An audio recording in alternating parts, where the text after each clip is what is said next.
Gloire à Dieu, nous revoici encore pour continuer notre étude sur Explorons la Bible. Explorons la Bible, c'est une étude importante pour nous dans le cadre de notre étude de la parole de Dieu. Connaître ce qu'il y a. Il y a certaines choses que nous avons besoin d'étudier, de découvrir de plus en plus, de chercher à voir ce que Dieu nous dit au travers des Écritures.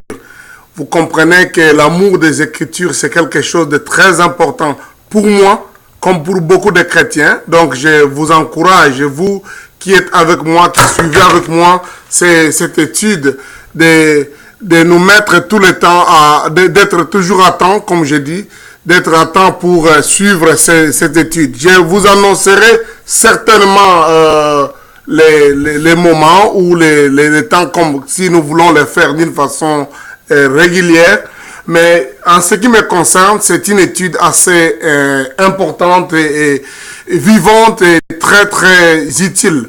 Donc, je vous sais nombreux, je m'excuse que notre téléphone a un peu dérangé. Donc, nous aurons ça d'une façon régulière, explorer les Écritures et tenter de voir certaines choses. Nous avons commencé la première étude, c'était sur Explorons Genèse chapitre 1. Nous voulons continuer avec cette exploration de Genèse chapitre 1 parce que c'est formidable. Il y a tellement de choses que nous pouvons sortir au travers de ces chapitres seulement de la Bible. J'ai toujours cru que si on maîtrise, on comprend très bien Genèse chapitre 1 et on y croit, j'insiste, si on croit Genèse chapitre 1, on sera capable de bien connaître Dieu, de bien connaître les choses de Dieu et de croire le reste. Parce que c'est un chapitre formidable, plein de miracles, de la manifestation de Dieu, mais aussi c'est le chapitre qui nous décrit qu'est-ce que nous sommes, qu'est-ce que le monde.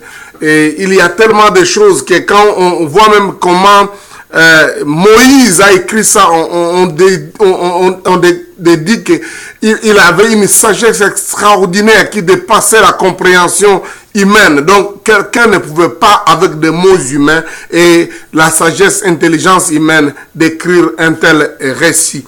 Au point où beaucoup des athées ou des faux théologiens ou même des philosophes pensent même que c'est un récit mythologique, mais quel qu'en soit, même si c'était mythologique, en voyant au travers de l'histoire du monde que cela continue à se confirmer aujourd'hui, même avec les recherches qui sont faites dans beaucoup de grandes maisons, on découvre une sagesse extraordinaire qui a été mise en place qu'un homme ne pouvait pas faire. Qu'un homme ne pouvait pas faire. Je reviendrai sur ça peut-être quand nous aurons étudié les codes bibliques, comme beaucoup de gens ont écrit sur un livre sur la codification qui avait pour montrer que ce message avait quelque chose de fort.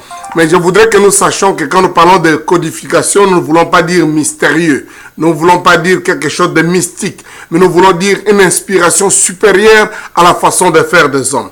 Donc, la première étude, nous avons étudié les 7 verbes d'action, les 7 premiers verbes d'action de Dieu dans Genèse chapitre 1. Nous avons découvert des verbes assez forts comme Dieu créa, Dieu se mouvait, donc créer, se mouvoir, dire, et Dieu appeler, Dieu voir, Dieu séparer, Dieu qui a aussi fait des choses. Donc, j'avais dit que ce sont des verbes très forts qui sont des actions divines.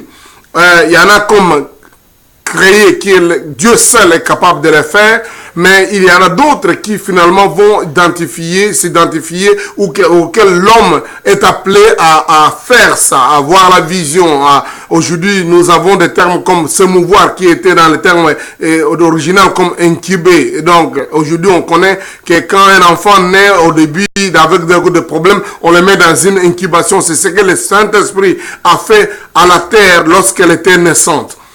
Aujourd'hui, nous voulons parler de 7 premiers refrains de la Bible. Pour ceux qui suivent avec les titres, donc les 7 premiers refrains. Dans la Bible, au chapitre 1er de Genèse, nous avons 7 choses, 7 phrases, 7 expressions qui sont reprises. Elles sont reprises plusieurs fois. Donc, j'appelle ça des refrains. Vous comprenez quand on chante un cantique. Beaucoup d'étudiants de la Bible pensent même que le chapitre 1, le chapitre 2 de Genèse, Moïse les a écrits sous forme d'un cantique, d'un recueil, d'un chant, avec donc des refrains. Et nous voulons refaire sortir, il y en a 7, curieusement.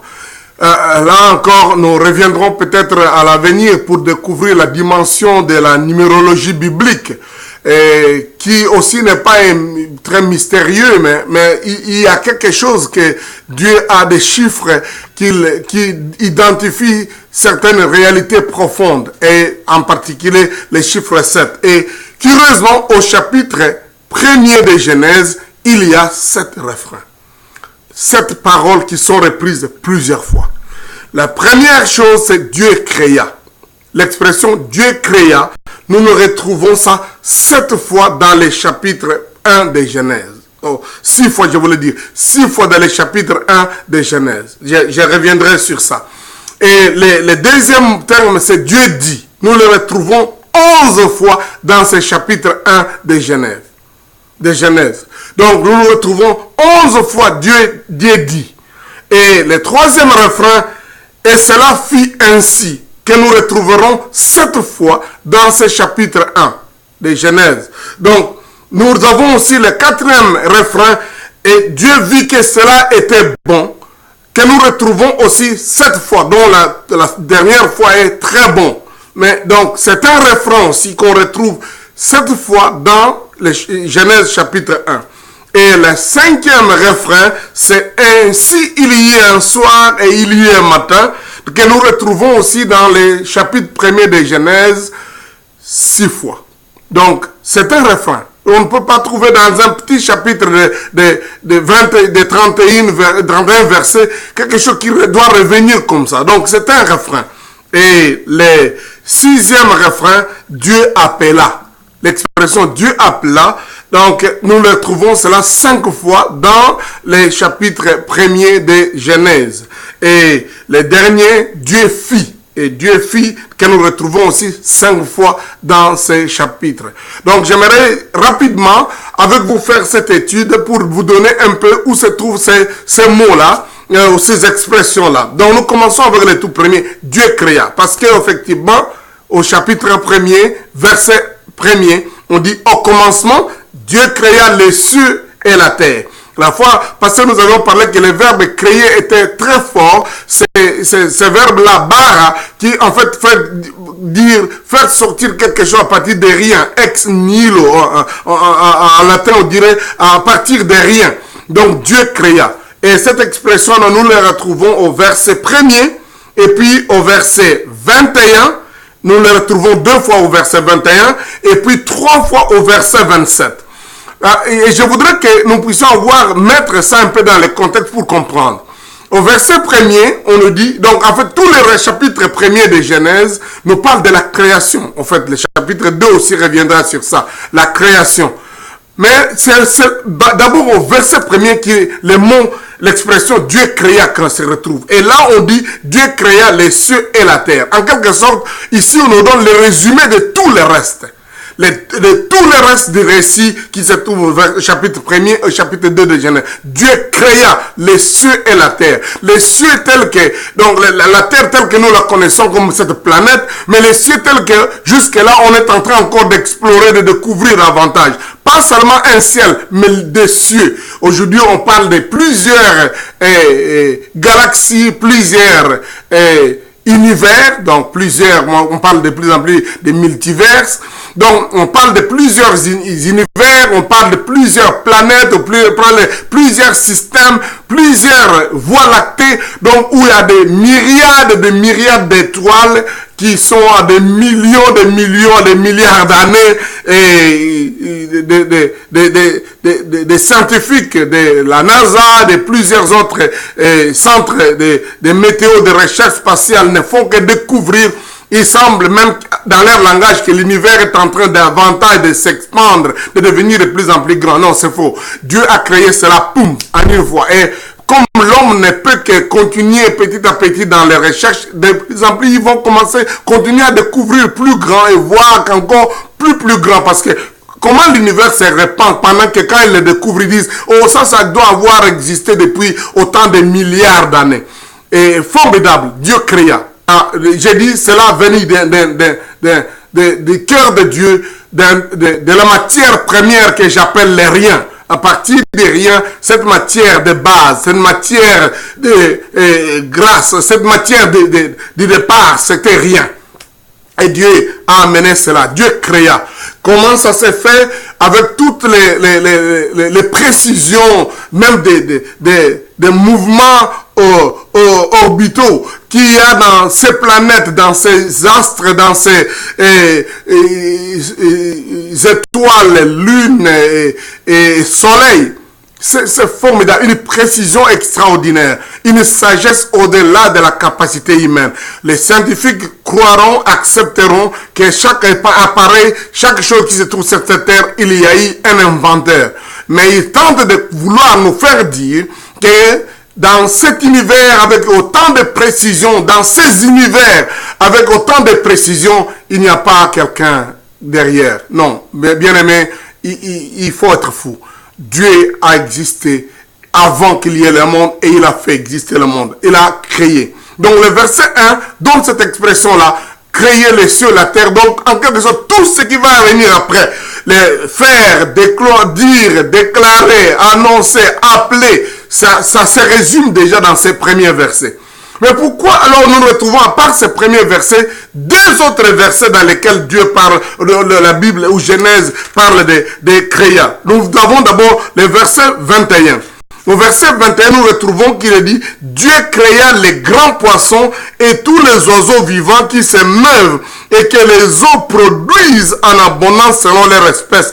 Il créa aussi tout oiseau ailé selon son espèce. Dieu vit que cela était bon. » Alors là, le terme créa revient par rapport aux autres endroits où Dieu fit, Dieu dit, ici Dieu fait intervenir le mot créa, parce qu'il y a un moment donné, le monde est en train de vouloir nous faire dire qu'il y a eu évolution, que les choses ont commencé, il y a eu une mer de départ et de cette mer-là, les choses ont évolué jusqu'à devenir.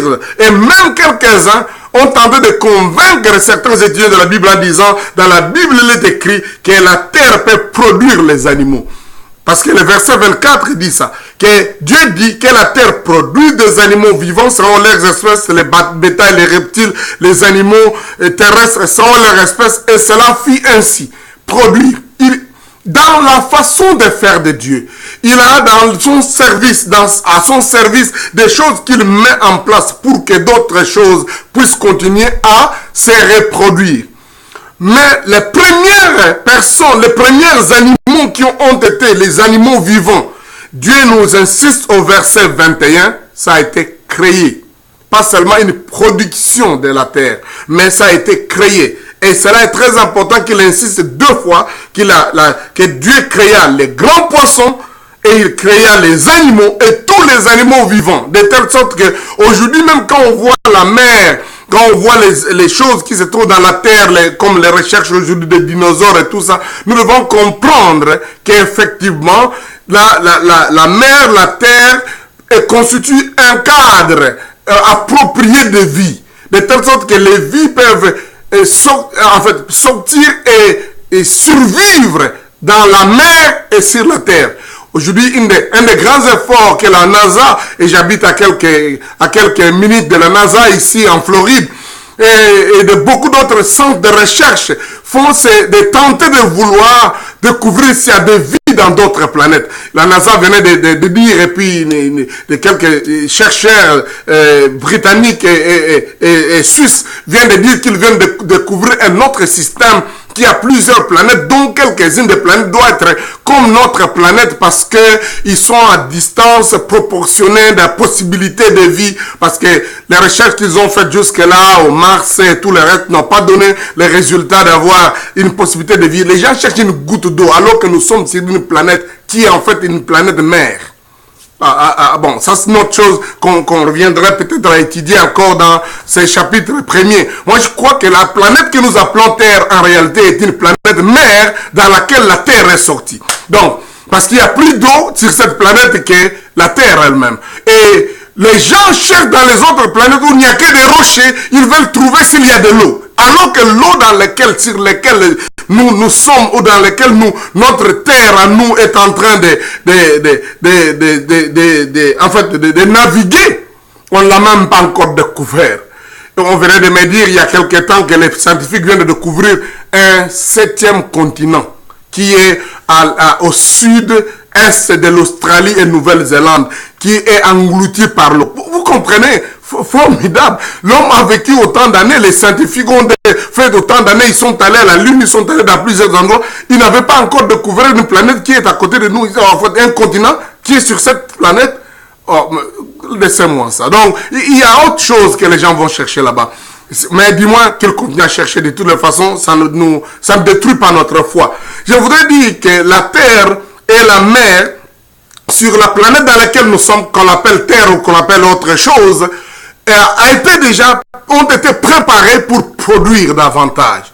Mais ces animaux-là, les oiseaux et tout ce qui a la vie sur cette planète, Dieu les a créés. Et c'est de ça qu'il insiste au chapitre 21, au verset 21. Moïse, où l'auteur de ce texte-là, insiste 2 fois. Dieu a créé. Comme on a créé les cieux et la terre, il a créé aussi les animaux qui vont continuer à se reproduire. Soit-ils dinosaures ou pas, je crois que ça ne vaut pas la peine que les chrétiens continuent à douter que les dinosaures n'ont pas existé. Les dinosaures ont existé parce que ça fait partie de ces créatures que Dieu a fait. Des grands poissons, des monstres marins, comme le terme réel qui est là, on dit monstre, c'est-à-dire très monstrueux, de baleines, de dinosaures ou quoi. Dieu a fait toutes ces choses, les a créés.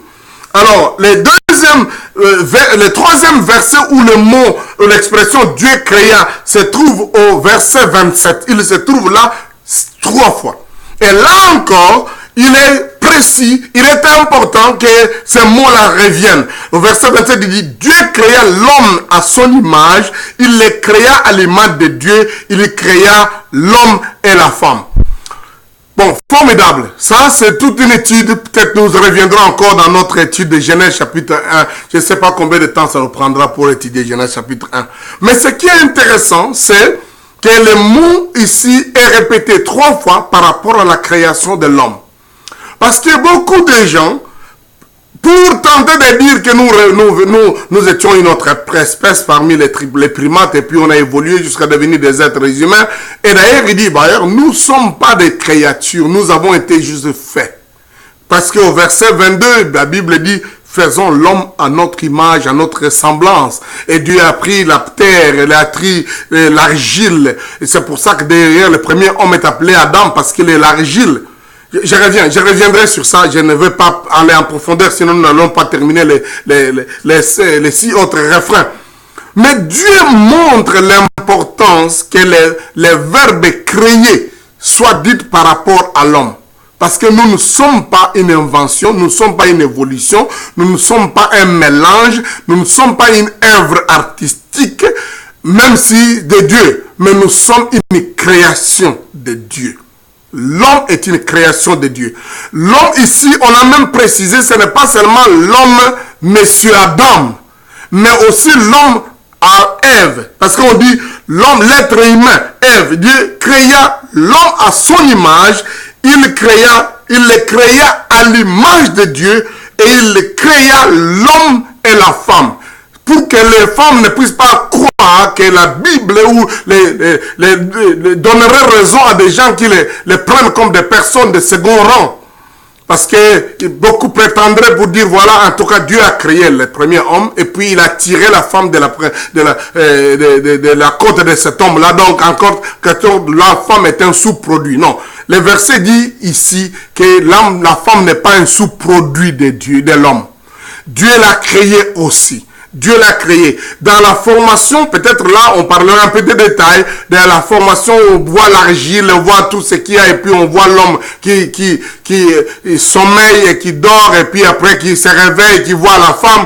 Ça, c'est les détails. Nous reviendrons. C'est d'ailleurs une des raisons pour lesquelles j'ai toujours cru que les 7 jours de la semaine de la création ne sont pas des jours de 24 heures. Je sais que c'est une discussion à tout entière, mais je prendrai mon temps pour tenter de découvrir avec vous combien je crois que c'est vrai que ces 7 jours pouvaient faire des millions, voire même des milliards d'années ou même des milliers d'années. Je crois ça formellement. Donc, mais ici, on nous montre que cet homme et cette femme ont été créés instantanément, créés, ex nihilo, à partir de rien. Donc, mes chères sœurs et mes chères mamans, n'attendez pas qu'il y ait le 8 mars pour qu'on vous déclare de vrais êtres humains. Vous n'êtes pas des sous-hommes, vous n'êtes pas des sous-humains, vous n'êtes pas des sous-produits. Vous avez été créés instantanément au moment où Dieu a créé l'homme aussi. Alors, donc, c'est pourquoi je crois que la Bible avait déjà vu cette dimension que les gens tenteront de dire qu'il y a des autres qui sont des sous-produits et que l'homme c'est un mélange de l'argile et tout le reste. C'est pourquoi elle a insisté à 3 reprises. Créer. Pas évoluer. Pas à partir des primates, des singes et des gorilles qui n'ont jamais continué à se multiplier à évoluer à un être humain. Sinon, on n'aurait jamais eu de... S'il y avait évolution des primates, on n'aurait plus jamais de singes. Parce que tous, ils auraient évolué. Qu'est-ce qui les a empêchés d'évoluer, de devenir des êtres humains et les garder à l'état où ils sont? Donc, ça, c'est autre chose. Oh mon Dieu! Je ne sais pas combien de temps ça me prendra pour parler de tous ces refrains. Jusque-là, je ne suis qu'au premier point. Premier refrain. Deuxième refrain, Dieu dit. Dieu dit fera partie de la façon dont Dieu amènera la création. Et là, dans ce récit de la création de Genèse chapitre 1, nous nous retrouvons avec 11 fois où Dieu dit pour que quelque chose arrive. Pour que ces choses-là arrivent, Dieu dit 11 fois. Dieu dit. Cela nous amène à l'importance de la parole dans la création. Vous connaissez Jean chapitre 1 verset 1 dit au commencement était la parole et la parole était avec Dieu et la parole était Dieu. Et cette parole-là, on nous dit au verset 2, verset 3, verset 4, même jusqu'au verset 12 que cette parole-là c'est Jésus-Christ. C'est lui qui était avec Dieu, qui était Dieu, qui a créé, et rien n'a été fait sans la parole. Dans Hébreux chapitre 1er, on dit que Jésus-Christ est l'empreinte de la parole de Dieu, cette parole créatrice. Apocalypse dit encore la même chose, que la parole, c'est ce qui nous fait exister. Nous existons encore de la parole. C'est la parole qui fait qu'on reste encore, qui nous soutient, qui est là. Donc la parole, qui est l'empreinte de Dieu lui-même. Dieu va utiliser sa parole. C'est comme ça dans son acte de création, au chapitre 1 de Genèse, il la prononce, il dit 11 fois. Rapidement pour les citer. Au verset 2, on nous dit, Dieu dit que la lumière soit. Au verset 6, il dit, Dieu dit qu'il y ait une étendue entre les eaux et qu'elle sépare les eaux d'avec les eaux. Au verset 9, on dit, Dieu dit que les eaux qui sont au-dessus du ciel se rassemblent en un seul lieu et que les secs paraissent, donc la terre paraisse. Et cela fit ainsi. Donc ça encore c'est une autre chose merveilleuse de comprendre pourquoi j'ai dit que je crois que nous sommes dans une planète mère dans laquelle la terre est sortie. C'est ce verset-là qui dit ça. Vous voyez, le verset 9 montre ça qu'il y a eu l'eau d'abord, et puis dans cette eau-là, Dieu a fait sortir les secs dans la terre.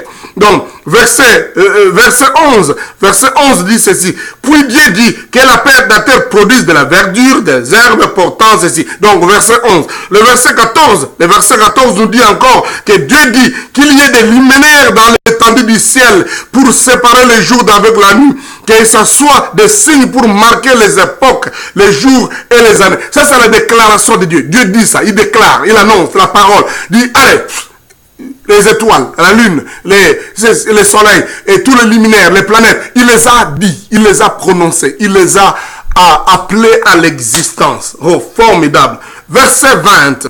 Et verset 22, Dieu dit que les eaux produisent en abondance des animaux vivants. Et même si vous croyez que ça est une évolution, mais c'est Dieu qui les appelle. Il dit alors, l'eau, allez, produisez les animaux.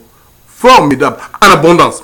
Verset 22, Dieu les bénit en disant, soyez féconds, multipliez, et remplissez les eaux des mers et que les oiseaux du ciel multiplient sur la terre. My God. Wow. Verset 22, donc Dieu dit ça. Il donne cet ordre. C'est comme ça, bénédicteur. Donc, dire quelque chose de bien, annoncer, déclarer. Dieu, la bénédiction de Dieu vient en prononçant, en annonçant ces choses-là. Verset 24. Dieu dit que la terre produit des animaux. Oh, répétition de ce que nous avons vu avant. Et Dieu ne répète pas les choses à la légère. Nous reviendrons peut-être plus tard. Donc, le verset 26 dit, Dieu dit, faisons l'homme à notre image, à notre ressemblance, et qu'il domine. Voilà, là encore, explication formidable de la nature de Dieu.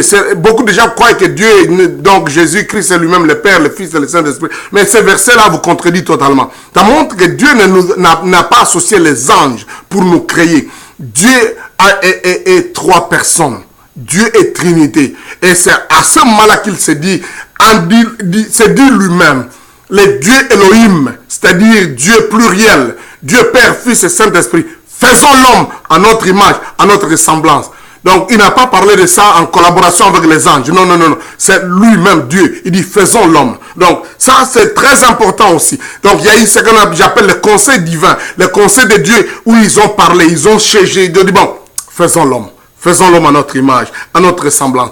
Le verset 28, le verset 28 encore, ici Dieu prononce la bénédiction sur l'homme, les hommes qu'il vient de créer à l'image, donc à son image, l'homme et la femme. Dit, Dieu les bénit et Dieu leur dit, oh, bénédiction prononcée, soyez féconds, multipliez, remplissez la terre, assiétez les choses. Voilà, la bénédiction de Dieu, la parole est prononcée, l'ordre vous est donné pour ce que vous devez devenir. Dieu a prononcé cela. Le verset 29, il est le dernier dans ce chapitre où Dieu dit, voici, je vous donne toute l'herbe portant de la semence qui a à la surface de la terre. Tout ayant en lui des fruits d'arbre et portant ça sera votre nourriture. Dieu aussi a prononcé notre nourriture, notre façon de manger. Quand quelqu'un vous dit qu'il ne faut pas manger, il ne comprend pas parce que c'est un ordre de Dieu. Dieu a dit, parmi les premières choses que Dieu nous a dit que nous devons faire, nous reproduire, dominer, mais aussi manger. Oh, c'est bon. Ok. 11 fois, Dieu dit. Troisième refrain. Et cela fit ainsi. Et cela fit ainsi. Une vérité très profonde. Et cela fit ainsi mérite même toute une longue étude. Je ne sais pas si on aura la possibilité de parler de ça maintenant. Peut-être, je crois que je peux revenir sur ça pour parler de « et cela fit ainsi » parce que c'est tellement profond. C'est tellement profond que vous allez comprendre que cette expression « et cela fit ainsi » est l'une des expressions la plus répétée par Jésus-Christ. Bon, parlons seulement de Genèse. Dans Genèse chapitre 1, au verset 3, on nous dit que quand Dieu dit que la lumière soit, et la lumière fut. Au verset 7, nous lisons que quand Dieu prononce, il dit que Dieu fit l'étendue, il sépara les eaux qui sont au-dessus de l'étendue des eaux qui sont en dessous de l'étendue. Et cela fut ainsi. Verset 9. Et à la fin de ce verset, que les eaux qui sont au-dessus des eaux ressemblent à un seul lieu, que la terre paraisse et les sacs paraissent. Et cela fut ainsi. Verset 11. À la fin de quand l'herbe, que la terre produise de la verdure et portant les semences, les fruits, tout ça, à la fin on dit, et cela fut ainsi. Verset 15 dit, et qu'ils servent de luminaire, ces choses-là qu'il a mis pour séparer, différencier, les marquer les époques, les signes des années. Il dit qu'ils servent de luminaire dans l'étendue pour éclairer la terre, et cela fut ainsi. Verset 24. Dans verset 24, il dit que Dieu dit que la terre produise des animaux vivants selon leurs espèces, du bétail, des reptiles, des animaux terrestres selon leurs espèces. Et cela fut ainsi. nous retrouvons encore au verset 30. Au verset 30, oh, formidable. On dit, et à tout animal de la terre, à tout oiseau du ciel, à tout ce qui se met sur la terre, ayant en soi un souffle de vie, je donne toute herbe verte pour nourriture. Et cela fut ainsi. Cette fois, Dieu dit, et cela fut ainsi. Je dis, ça c'est toute une vérité profonde que je pense revenir et parler avec vous en profondeur sur ça. Parce que ça a la même notion de ce que Jésus disait, en vérité, je vous le dis. C'est la même vérité de quand nous prions, nous disons Amen. On reviendra sur ça. Parce que le terme grec, le terme hébreu ken, va nous montrer ainsi, juste cela, comme ça. Honnête, vrai, véritable, proprement placé. On reviendra sur ça, certainement. Il faut qu'on y revienne. Juste pour parler de ces troisième refrain. Cette fois, il est prononcé. Quatrième refrain. Dieu vit que cela était bon. Oh mon Dieu. Le temps me manquerait aussi d'en parler en détail. Donc, mais qu'est-ce que nous voulons? Dieu vit. Moi, j'ai toujours dit, Dieu n'était pas un créateur. Et comme on dit, bon, il jette les choses, il dit, bon, soyez là.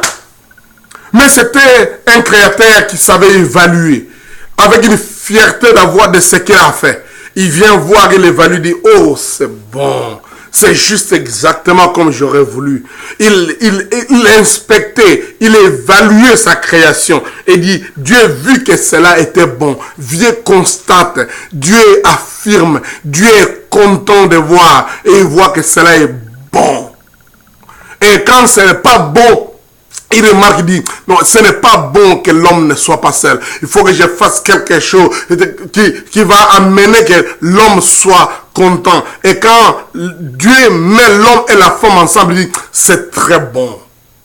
Dieu est un Dieu créateur, sage, intelligent, fier de lui et de ce qu'il fait. Ne soyons pas de ces gens-là qui font des choses. Bon, j'ai fait seulement pour faire, je ne sais pas, si ça marche pas. Si ça... Non, ayons l'attitude d'évaluer.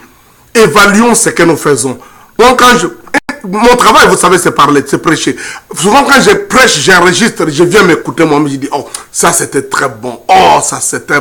Là, il ne fallait pas que je fasse comme ça. C'est la raison pour laquelle j'écris aussi des livres, parce que le livre me permet un peu de corriger, de remettre en place des choses. C'est pourquoi lisez mes livres, c'est beaucoup plus profond, c'est beaucoup plus fignolé, parce que je m'arrangerai à bien dire. C'est comme ça que ma femme prend tout son temps d'améliorer mes prédications à la radio, parce que là, vous voyez, ça n'a pas les... Ça fait partie des séquelles de ce que j'ai vécu avant que, quand je ne pouvais pas parler, vous comprenez? De temps en temps, un peu, je ne dis pas que Dieu n'a pas fait des choses parfaites, parce que je parle. Avant, je ne parlais pas, avant, je bégayais. Mais c'est un peu une façon de me rappeler pour dire, Sonny, tu te souviens, sois humble. Tu n'étais pas capable de prononcer. Alors, c'est comme ça que quand je parle, vous sentez un peu certaines de ces choses. Je sens ça, ça me donne un peu une tête de frustration, mais en même temps, ça m'amène à dire, Dieu a guéri ces gars, franchement. Parce qu'avant, je ne pouvais pas prononcer tout ce que j'ai dit là. Donc, je voudrais dire, Dieu évalue. Nous avons intérêt de savoir évaluer ce que nous faisons. Et Dieu évalue, dit, et Dieu vit que cela était bon. Au verset 4. Quand Dieu a dit que la lumière, qu'il vit que la lumière était bonne. Au verset 10, Dieu fait une révélation, dit, Dieu appela les secs et il appela aussi la main des eaux de mer. Et alors, la main des eaux de mer. Et Dieu vit que cela était bon. Je ne sais pas si vous avez déjà été au beach. Le jour où vous arrivez au beach et vous voyez la mer, ou même les fleuves, pour nous autres qui avons grandi dans les bassins du Congo, là, quand vous allez vous regarder la rivière, vous dites, comme c'est beau, oh mon Dieu. Regardez les lacs, et Dieu lui-même a vu ça avant toi, mon frère. C'est pourquoi il faut de temps en temps aller là-bas. Pas pour devenir, c'est une idée, mais c'est pour voir que Dieu est formidable, comme c'est beau. Dieu dit, Dieu vit cela, il dit, c'est beau. La terre, c'est beau. C'est beau. Je pense à ces astronautes qui sont allés pour la première fois dans l'espace. Quand ils ont pris les photos de la terre, ils ont dit, mon Dieu, comme c'est beau. On n'avait jamais su que nous habitons sur une histoire comme ça. Prenez un peu d'avion seulement, même un petit hélicoptère. Ayez une idée, vous allez avoir la perception de l'horizon et tout le reste. Parfois, quand je suis dans l'avion, je prends toujours des photos. C'est tellement beau à voir. Dieu a fait ça avant nous. Dieu vu que cela était bon. Ah bon, je ne suis pas en train de juste de commenter sur ça. Ça c'est au verset 10. Le verset... Dieu voit aussi au verset 12. Au verset 12, nous lisons que Dieu, après avoir créé, produit la verdure et les choses qui, les arbres devaient produire la semence, il vit tout cela. Et Dieu vit que cela était bon. Je pense toujours à ça quand je travaille dans mon jardin. Vous savez, moi, j'aime beaucoup les jardins. C'est une des choses que j'ai fait tous les jours. Je vais toujours voir ça. Mon épouse vient de dire amen à ça, il connaît. Donc, c'est l'un des hobbies de ma vie. Je travaille, je mets ma culotte là. Je vois les légumes comme ça monte à chaque moment. Quand ça monte, je dis, c'est beau mon jardin. Je crois que c'est de Dieu, cette capacité-là d'apprécier les choses de la terre que les arbres produisent. N'allez pas seulement vivre dans les magasins, vous achetez toutes choses. Allez cultiver un peu de terre. Vous voyez la beauté de ça. Dieu vit ça au verset 12. Il dit, quand Dieu vit la terre produisit de la verdure, de l'herbe portant de la semence selon leur espèce, des arbres donnant du fruit et ayant leur semence selon leur espèce. Dieu vit que cela était bon.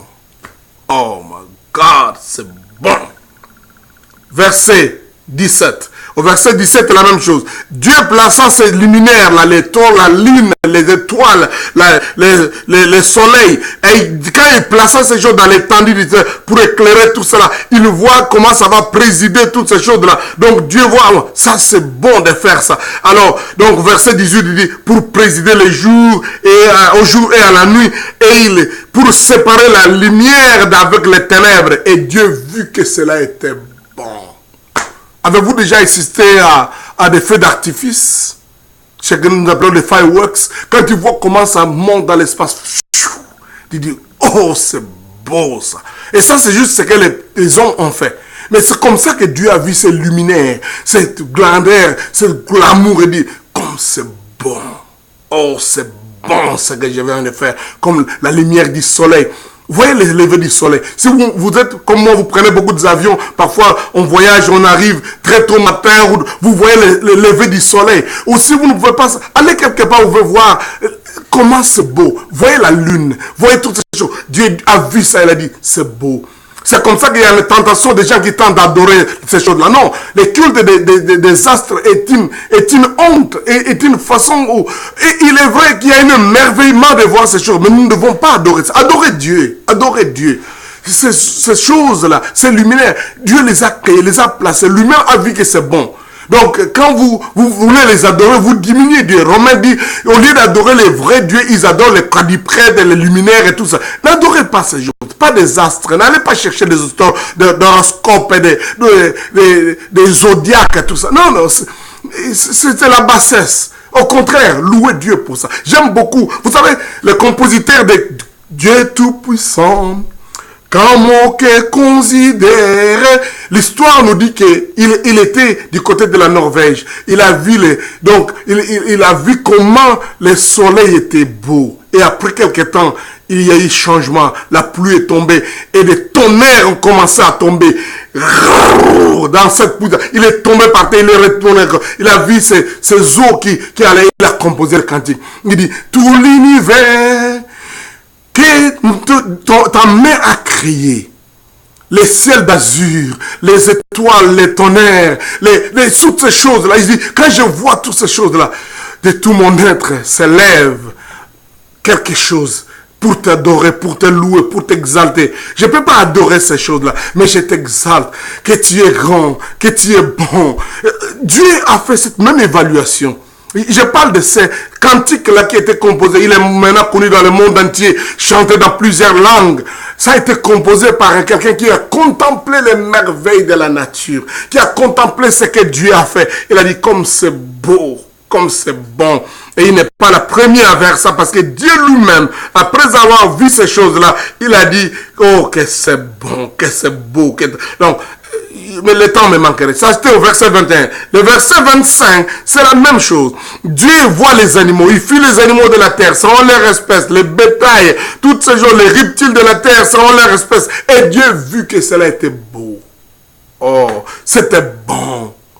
C'est pourquoi Romain dit, il ne faut pas adorer les reptiles, il ne faut pas adorer les animaux, il ne faut pas adorer, même si c'est un girafe, même si c'est un lion, même si c'est quelque chose de beau à voir, un paon ou l'autruche, quelque chose de beau à voir, parce qu'il y en a tellement de beaux. Les insectes les plus minimes comme les animaux les plus grands, les reptiles les plus négligeables, et même on ne peut pas voir, mais si on vous amène la loupe, on voit ça comme c'est merveilleux.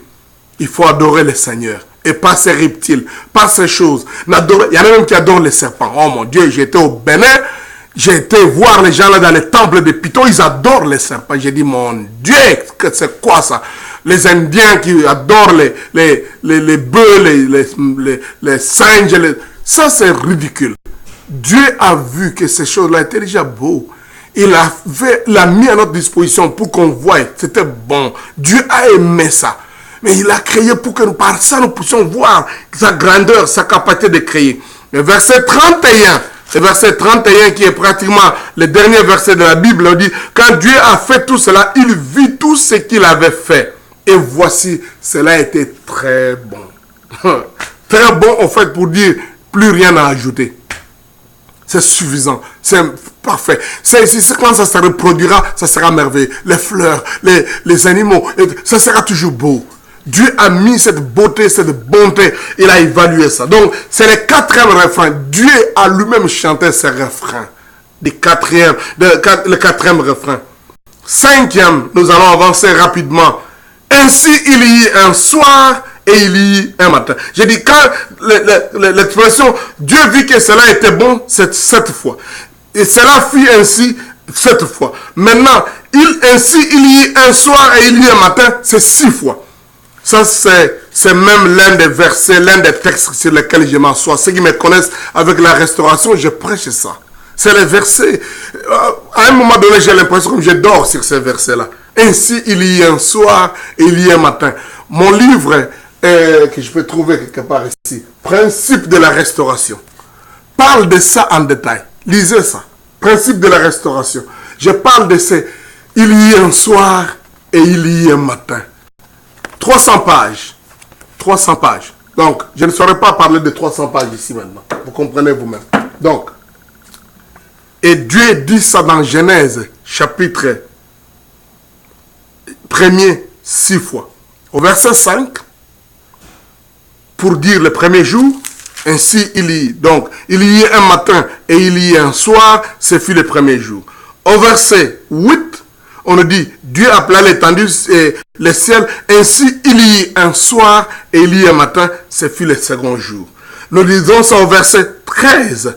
Au verset 13, nous lisons, ainsi il y eut un soir et il y eut un matin, ce fut le troisième jour. Alors au verset 19, ainsi il y eut un soir et il y eut un matin, ce fut le quatrième jour. Et voyez, au verset 23, ainsi il y eut un soir et il y eut un matin, ce fut le cinquième jour. Alors, c'est fort voir Dieu répéter ça, comme ça, cinquième jour. Alors, nous lisons ça maintenant au verset 31. On nous dit, ainsi, il y eut un soir, et Dieu vit que tout ce qu'il avait fait était très bon, et ainsi, il y eut un soir, et il y eut un matin, ce fut le sixième jour. 6 fois seulement il dit ça, parce que le septième jour, je ne sais pas qu'est-ce que Dieu a dit. Il s'est reposé, il a dit, aujourd'hui, je ne dis rien. Aujourd'hui, je ne dis rien. Dieu n'a rien dit. Septième jour. Bon, non, c'est ça. C'est pourquoi il y a 6 fois. Sinon, septième fois, je ne sais pas, c'était trop grave. Peut-être la terre allait trembler. Donc, il y a un soir et il y a un matin. Parce qu'effectivement, la vie commence dans ces ténèbres, dans ce soir, dans cette difficulté. C'est pas comme nous, on dit, le matin j'avais commencé puis je vais dormir le soir. Dieu dit non, il dit d'abord le soir. Parce que la vie commence dans cette difficulté-là, dans cette terre difficile qui monte et qui y a l'aurore. Nous reviendrons peut-être sur ça quand nous parlerons parfois des principes de la restauration. Mais lisez mon livre, Principes de la restauration. 300 pages qui parlent de ça. Donc, il n'y a pas plus que ça. Donc, je peux vous dire, garantie, c'est quelque chose que vous allez aimer Ainsi, il y a un soir et il y a un matin. Alors, j'ai prêché quelques autres. Vous pouvez trouver certaines de mes prédications sur YouTube qui parlent un peu de ça aussi. Sixième refrain, Dieu appela. Dieu appela. Là, nous retrouvons ça 5 fois. Nous sommes vers la fin maintenant. 5 fois, nous retrouvons Dieu appela. Dieu nommant. Nous avons parlé la dernière fois que parmi les verbes d'action de Dieu, il y a appela, c'est les verbes de la nomenclature. Il devait nommer des choses, dire, appeler quelque chose, c'est en quelque sorte donner à ça une mission, l'objet de son existence, la raison de l'existence. Et Dieu appela certaines choses. Au verset 5, nous disons, Dieu appela la lumière jour. Il appelait les ténèbres nuit. Au verset 5, donc nous voyons là 2 fois, il dit appela la lumière jour, il appela les ténèbres nuit. Au verset 8, nous voyons encore, Dieu appela l'étendue ciel, c'est-à-dire les firmaments, ce qu'il avait étendu, encore une autre chose, l'étendue, donc c'est comme un métal qui était écartelé comme ça, étendu. Il voit ça, la voûte là, il appelle ça ciel. Il dit, toi je t'appelle ciel. My God. Donc, Dieu appelle l'état du ciel. Et aussi, nous nous retrouvons au verset 10. 2 fois encore, il parle de ça. Dieu appela les secs terres et il appela la main des eaux mer. Il appela la terre. C'est ce que nous avons ici aujourd'hui. J'ai dit qu'en fait, nous sommes une planète d'eau. Et dans cette eau-là, Dieu, au verset 9, dit que les eaux donc, qui sont au-dessus du ciel et se rassemblent au-dessous du ciel, se rassemblent en un seul lieu.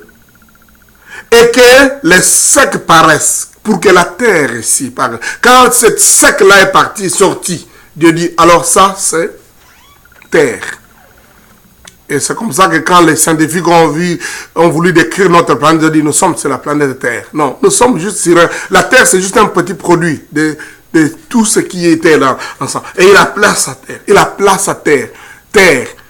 Le lieu, la planète de la vie. C'est pourquoi j'ai dit, la Bible, en fait, je disais ça le premier jour, les cieux, les multivers que nous avons, ce qu'on nous appelle, depuis que temps, les gens appelaient univers, mais maintenant il y a plusieurs univers. Les multivers, c'est juste plus que ce qu'un homme peut comprendre. Dieu nous a placés sur un petit point dans ces multivers, dans ce multivers. C'est mieux que vous compreniez. Dans cet univers, il nous a placés sur un petit point merveilleux qu'on appelle Terre. Une planète à distance exacte du soleil. Si on était à quelques kilomètres plus proche ou quelques centimètres plus loin, oh, il n'y aurait pas de vie sur la Terre. Ça, c'est la science qui nous a montré ça. C'est une planète extraordinaire, merveilleuse, un beau cadre.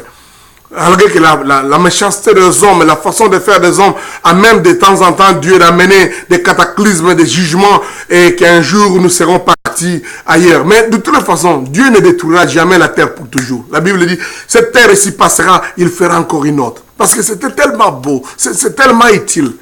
Donc, et il appelle cela sec. Vous êtes sec, le sec là, vous êtes terre.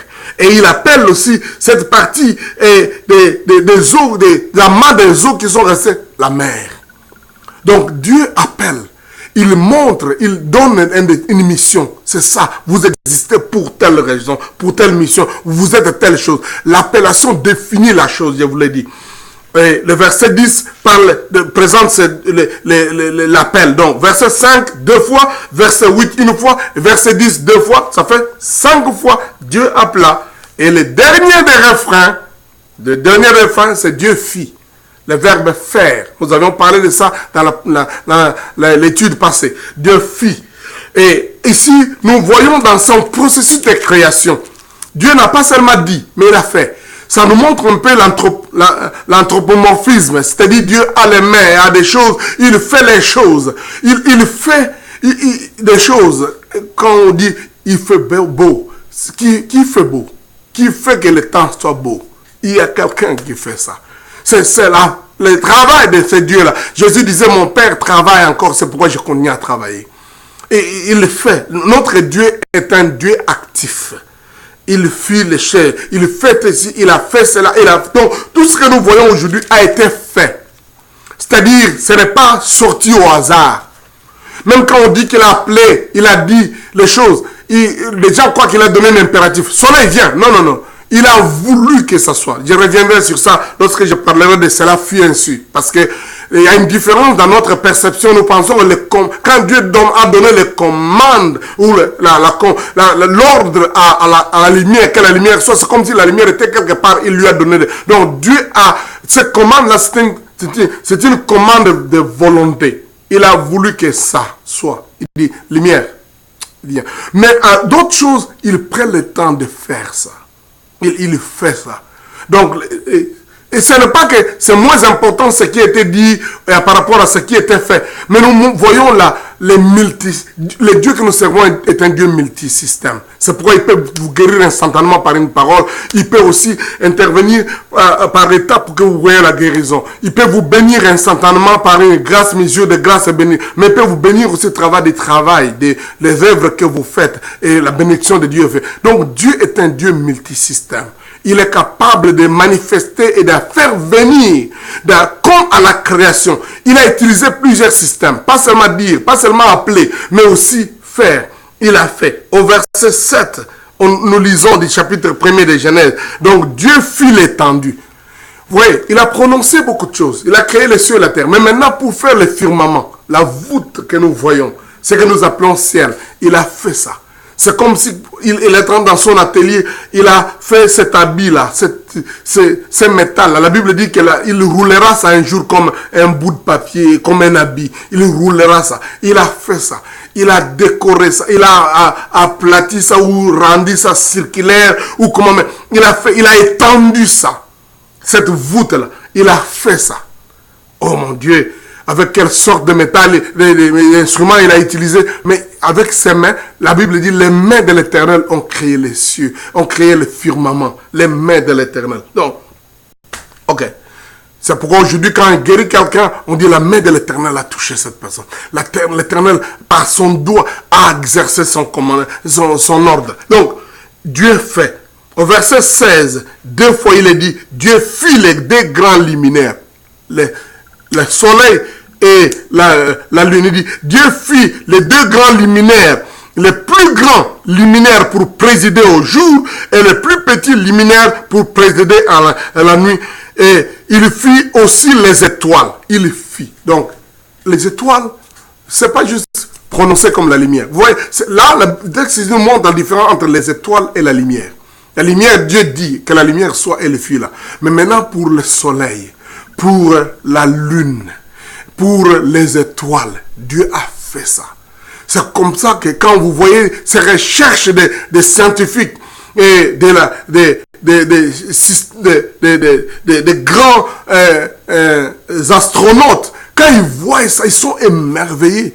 Ces étoiles, ils disent, mais cette étoile-là, c'est formidable. Le soleil, il est à telle distance, il a telle dimension, il a tel gaz à l'intérieur. C'est l'œuvre de la main de notre Dieu. Oh, alléluia.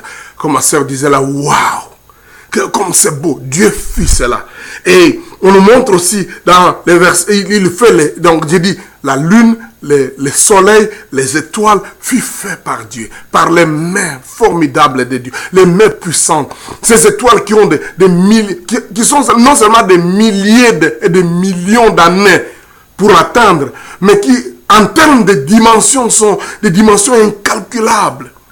Tellement grands, tellement plus grands que les Jupiter, que les Saturne, tellement grands. Vous pouvez imaginer ça? Aujourd'hui, nous les voyons très près parce que notre vue est limitée. Il faut qu'on vous donne même un télescope, mais avec ça, vous ne voyez qu'une portion, vous voyez que rien, quelques rocs. Mais c'est tellement grand, c'est tellement immense que si une de ces étoiles tombe sur cette terre, la terre sera seulement engloutie, comme dans une...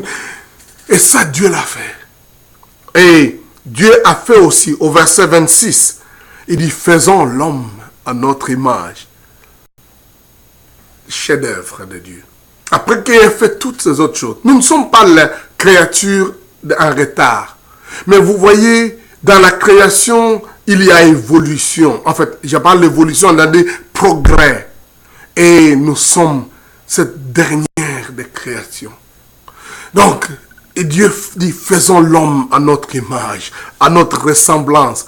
C'est ce que tu es moi, toi et moi, mon frère.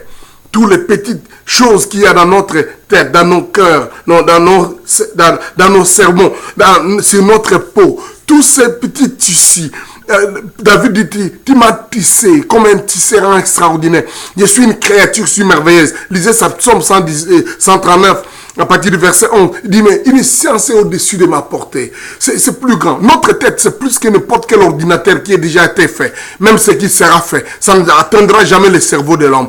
Les cellules qui se trouvent, les nerfs qui se trouvent, les neurones, notre capacité de respirer, notre capacité de vivre, tous nos systèmes nerveux, le système d'odorat, système d'ouïe, système de toucher, système digestif, c'est fignolé, c'est fait par ces dieux-là. Aujourd'hui, nous voyons les robots. Parfois, ne soyez pas choqués de voir les gens créer les robots. Ça nous donne un peu une idée de combien c'est compliqué, c'est complexe. Si nous sommes plus que les robots, allez voir ces robots-là. Je ne parle pas des petits robots. Allez voir ce robot qu'on est en train d'essayer une main. Voyez combien de fils, combien d'électrodes, combien de choses qu'il faudra pour que cette petite main-là bouge un peu. Mais imaginez combien de doigts nous avons, combien de choses qui fonctionnent dans notre sang, dans nos corps, des millions, des milliards de qui trouvent dans nos sangs, le DNA de chacun. C'est formidable. Et c'est ça, l'œuvre de Dieu. Nous sommes ce que Dieu a fait. C'est l'un des refrains dont il est revenu plusieurs fois. Et quand il commençait à chanter notre refrain, c'est-à-dire quand il commençait à nous faire, c'était la fin du cantique. C'était la fin du chant. Et c'est ça que j'appelle le 7e refrain. Quand il dit, faisons l'homme à notre image, à notre ressemblance. On a fait toute autre chose. La lune comme elle est, oui, très belle, le soleil, les mers, et tout, c'est beau, les gens vont aimer ça. Mais il faut que je fasse mon chef-d'œuvre. Ce qui me présente, ce qui est comme moi. À mon image, à notre ressemblance. C'est la dernière partie du chant de la création divine. Et Dieu nous a créés comme ça. Oh, comme c'est beau de terminer avec ça. Nous sommes les derniers refrains. Après avoir dessiné les nuages, avec je ne sais pas quel crayon, blanc ou comment, après avoir dessiné la mer, après avoir fait les vagues, après avoir fait les animaux, après avoir fait les vallées, les montagnes, les plaines, après avoir fait les arbres, les fleurs, il arrive au dernier, il nous a fait, et Dieu fit. J'ai dit, là encore, c'est 5 fois. Donc, verset 7, verset 16, 2 fois, verset 25 et verset 26. C'est là où il met les cachets, les clous de ça, de ce qu'il était capable de faire. C'est l'être humain, précieux. C'est pour ça même que quand l'être humain tombe, Dieu est prêt à devenir être humain. Dieu ne peut pas devenir un ange. Dieu a résolu de devenir un être humain. C'est comme c'est beau. Il fait de nous. Donc, il devient semblable à nous. Il est fier d'être dans l'homme. Jésus-Christ pour sauver l'homme. Combien précieux est l'homme, même le plus perdu, même celui que les gens appellent sorcier, les voleurs, les brigands. Il est tellement précieux pour Dieu parce que c'est le dernier refrain. Dieu dit, celui-là, il faut que je mette mon tout. Il est comme moi. Il ne doit pas être périssable. Il a de la valeur. Il est important. C'est ce que nous sommes, mes frères. Oh, comme c'est beau de penser que nous sommes les derniers refrains de Dieu. La Bible dit, David s'exclamait, et j'aimerais lire avec vous le psaume 139. Le psaume 139, David s'exclame. Au verset, peut-être plusieurs autres beaux psaumes existent aussi. Donc, au verset, commençons à partir du verset 12. Même les ténèbres ne sont plus obscures pour toi. La nuit brille comme le jour et les ténèbres comme la lumière. C'est toi qui as formé mes reins, qui m'as tissé dans le sein de ma mère. J'étais lourd de ce que je suis, une créature merveilleuse. Tes œuvres sont admirables et mon âme le reconnaît bien. Mon corps n'était point caché devant toi. Lorsque j'étais fait dans un lieu secret, tissé dans les profondeurs de la terre. Quand je n'étais qu'une masse informe, tes yeux me voyaient. et sur ton livre étaient tous inscrits les jours qui m'étaient destinés avant qu'aucun d'eux n'existât. Tes pensées, oh Dieu, me semblent impénétrables et le nombre en est grand. Si je les compte, elles sont plus nombreuses que les grains de sable. Je m'émerveille et je suis encore avec toi. Lisez encore le psaume 8, vous allez voir. Dieu, donc David s'exclame de la même façon. Il dit, mais qu'est-ce que l'homme? Oh Dieu, qu'est-ce que l'homme? Il dit, l'Éternel, mon Seigneur, que ton nom est magnifique sur toute la terre. Ta majesté s'élève au-dessus des cieux. Par la boue des enfants et de ceux qui sont à la mamelle, tu as fondé ta gloire. Et pour confondre tes adversaires, tu as imposé silence à l'ennemi au vindicatif. Quand je contemple les cieux, ouvrage de tes mains, la lune et les étoiles que tu as créées, qu'est-ce que l'homme pour que tu te souviennes de lui? Les fils de l'homme pour que tu prennes garde à lui. Tu l'as fait d'un peu inférieur à Dieu et tu l'as couronné de gloire et de magnificence. Tu lui as donné la domination sur les œuvres de tes mains et tu as tout mis sous ses pieds. Oh mon Dieu, formidable. Terminons là-bas. Je pense qu'il est temps que chacun de nous commence à adorer le Seigneur. Je te bénis, Seigneur, pour ces merveilleux refrains que nous voyons dans Genèse chapitre 1. Mais surtout de voir comment ces refrains terminent avec nous. Qu'est-ce que l'homme? Qu'est-ce que Sonny? Qu'est-ce que je suis, Seigneur, pour que tu prennes soin de nous, pour que tu t'occupes de nous? Pourquoi nous devons laisser notre corps, notre vie être perdu, détruit par les choses de ce monde? Nous ne pouvons pas nous laisser vendre à l'ennemi, au vindicatif, au diable. Nous avons de la valeur. Seigneur, oh Dieu, donne-nous de vivre notre corps comme ton temple et de les respecter, de les bénir, de l'utiliser sciemment. Oh Seigneur, avec tout mon dernier souffle, les dernières parties de ma vie, toute la fibre de ma vie, je voudrais t'adorer, t'exalter, te servir, Seigneur. Je me dispose à toi. Fais que par moi, que d'autres découvrent ces refrains, que d'autres chantent ta louange, que d'autres t'admirent, Seigneur, et te servent, que d'autres soient sauvés, que les gens ne soient pas perdus, oh Dieu. Oh, comme c'est merveilleux de te connaître, un Dieu créateur et merveilleux. Je te loue, Seigneur, pour cette étude, que tu nous fais découvrir encore la profondeur de ta parole. Tu es Dieu. Il n'y a pas de semblable à toi. Je te bénis, Père. Seigneur, je prie pour ces gens-là qui jusque-là abusent de leur vie, qui ne te connaissent pas. Sauve-les, Seigneur. Ils ne connaissent pas pourquoi tu es même devenu semblable à nous. Mais toi, tu es venu, Jésus, pour les sauver. Sauve-les, je te prie. Libère-les de cette entrave, de cet aveuglement. Libère-les, Seigneur, qu'ils voient la bonne nouvelle, qu'ils comprennent la place que tu as qu'ils ont dans ton cœur. Comme des brebis perdues, mais qui reviennent à toi. Sauve-les, Seigneur. Si cela est quelque chose qui a touché ton cœur, tu as besoin de recevoir Jésus dans ton cœur. Tu as besoin de donner à Dieu une place dans ta vie. Peut-être tu as abusé de ta vie, tu as détruit ta vie, tu as même tué d'autres gens, tu as créé même d'autres problèmes aux autres. Mais aujourd'hui, Dieu peut te pardonner, te donner une occasion de revenir à lui. Dites après moi, Seigneur Jésus, aujourd'hui je découvre combien je suis très utile. Je voudrais, oh Dieu, aujourd'hui chanter ton dernier refrain, que je suis à ton image, à ta ressemblance. Crée-moi de nouveau. Fais de moi une nouvelle créature. Sauve-moi, Seigneur. Donne-moi la vie. Je voudrais t'appartenir et te servir pour le reste de ma vie. Je voudrais donner ma vie à toi. Fais de moi ce que tu voudras. Merci, Seigneur Jésus. Alléluia. Si tu l'as fait de tout ton cœur, celui qui est mort pour toi à la croix et ressuscité et vivant vient de te sauver. Tu es devenu enfant de Dieu. Tu es une nouvelle créature. Tu pourras maintenant vivre non pour toi-même, mais pour celui qui est mort et ressuscité pour toi. Tu pourras vivre pour celui qui t'a créé. Et tu n'adoreras plus les idoles, tu n'adoreras plus ton corps, tu n'adoreras plus les autres gens, tu n'adoreras plus les choses de la bassesse, encore moins les péchés. Plus loin encore, les démons, les forces des ténèbres. Mais maintenant, tu vivras pour le Seigneur. Et le Seigneur t'a pardonné, t'a lavé, t'a sauvé. Tu es un enfant de Dieu, une nouvelle créature. Nous reviendrons sur les autres études pour lesquelles tu vas encore davantage trouver une raison de louer le Seigneur. Que Dieu vous bénisse. Formidable. Alléluia. Que c'est beau d'explorer la Bible. À la prochaine.